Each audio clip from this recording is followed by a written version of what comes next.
नमस्कार दोस्तों, आज फिर मेरे इस यूट्यूब चैनल में आपका स्वागत है। आज अपना एक नया टॉपिक है, आप समझिएगा जनपद काल।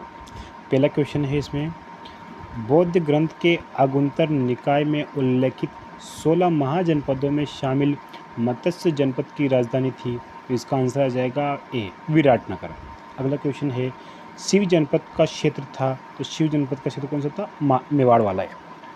अगला क्वेश्चन है, मत्स्य जनपद का उल्लेख किया जाता है, महाभारत में किया जाता है, ऋग्वेद में किया जाता है, शतपथ ब्राह्मण में किया जाता है, कौशिक की उपनिषद में किया जाता है। तो इसका आंसर डी आ जाएगा। मत्स्य जनपद में शामिल थे जयपुर था, अलवर था, धौलपुर था, करौली था और भरतपुर था। तो इसके पांचों आते हैं, इसमें डी आंसर आ जाएगा। आधुनिक राजस्थान में पूर्वी प्रदेश से संबंधित जनपद थे। मत्स्य जनपद बिल्कुल सही है। साल्वी जनपद था, ये भी था। अर्जुनायन ये भी था। शिवी ये नहीं था। तो आपका 1, 2, 3 तो आपका सी आंसर जाएगा। मत्स्य जनपद पर अधिकार करने वाले जनपद राज्य थे, तो चेदी जनपद था, बिल्कुल।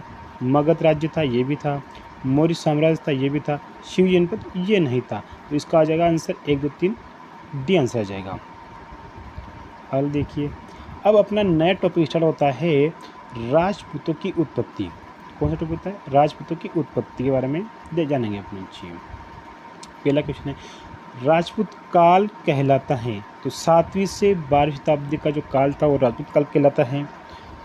चीनी यात्री हैन सांग किसके काल में आया था? तो हर्षवर्धन के काल में आया था। राजपूत शब्द का प्राचीन ग्रंथों में उल्लेख मिलता है, अर्थशास्त्र में मिलता है, हर्षचरित में भी मिलता है, कादम्बरी में मिलता है और कालिदास के नाटक इसमें मिलता है। तो इसका आंसर आ जाएगा डी। राजपूतों की उत्पत्ति भारतीय आर्यों से मानने वाले विद्वान थे। जो राजपूत की उत्पत्ति थी भारतीय आर्यों से हुई थी, ऐसा कौन मानते थे? तो GH ओझा मानते थे, CV वेद मानते थे, दश शर्मा नहीं मानते थे, गोपीनाथ शर्मा ये भी नहीं मानते थे। तो इसका आंसर आ जाएगा आपका ए, 1 और 2। 80वां क्वेश्चन है आपका, आबू पर्वत पर ऋषि वशिष्ठ द्वारा हवन कुंड की रक्षा हेतु उत्पन्न किए गए 4 योद्धा थे, जो वीर योद्धा थे। तो कौन कौन से? तो आपका परमार था, पाल नहीं था, चालुक्य था, प्रतिहार भी था। तो इसका आंसर आ जाएगा आपका, जिसमें आपके 1, 3, 4 और 5 है, तो आपका पहला ही आंसर आ जाएगा इसमें। अगला क्वेश्चन है, चंद्रबदाई द्वारा अपने ग्रंथ पृथ्वीराज रासो के अनुसार ऋषि वशिष्ठ के हवन कुंड की रक्षा हेतु सबसे अंत में किस वीर योद्धा को उत्पन्न किया गया था? तो चौहान को सबसे अंत में किया था। अगला क्वेश्चन है, गोहिलों की उत्पत्ति नागा ब्राह्मणों से मानने वाले विद्वान कौन थे जिन्होंने बिजोलिया अभिलेख को आधार माना है? तो वो थे आपके डॉक्टर DR भंडारकर। कौन थे? DR भंडारकर थे।